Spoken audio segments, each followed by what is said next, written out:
sëriñ bi dafa ñëw di sayxul kaamil di woo koo xam ne muridullahi la ku bëgg yàlla ku namm yàlla ku bëgg a dem ca yàlla waaw muridullahi mu def ci moom himma ngir mu gën a nekk muridullahi nekk murid saadix jaar ak ñoom ci yoonu tërbiya ak yoonu tarxiya ak yoonu yéeg jëm ci yàlla yoonu yéeg jëm ci ngërëmal yàlla yoonu yéeg jëm ci li nga xam ne moom mooy wilaaya maratibul wilaayati di ay maratib yu baree bari yoo xam ne ñiy dem buñ demee ba àgg ca suñu boroom mooy xool cër bu ko garaat bu ko soob ndombo bu ko soob mu takkal leen ko ci ndomboy góor yàlla yi ci martabaay góor yàlla yi waaw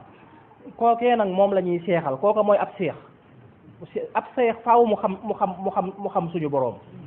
xam yoon wa jëm ca moom ab seex faaw mu xam bakkan ak i gàllankooram ak nuñ koy tënke xam itam li nga xam ne moom mooy xol ak i jàngoroom ak niñ koy dindee xam xel xam ruu xam itam yoon wi ñuy jaarale bakkan ngir tërbiye ko ak yoon wi ñuy jaarale ruu ngir tarxiye ko sayxu bi faaw mu xam xawaalim yi faaw mu xam xadaraat yi xam xawaalim yi xam asmaa yi xam sifaat yi xam dëggantaane yoon wan lay jaarale murid bi ngir eggale ko ci boroomam seex du ab buur taalibe du ab jaam wala ab dof seex itam du ab buur wala ab dak mbiri yàlla la sëriñ bi di abdullahi di xaadimu rasulillahi woo muridullahi jëme leen ci laahi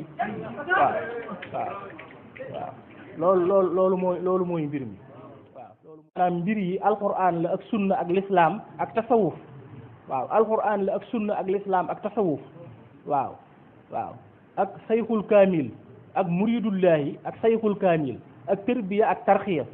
ak yéeg jëm ci yàlla waaw loolu mooy mbiru saazali mooy mbiru xaadir yi mooy mbiru tijaan yi mooy mbiru tuuba wi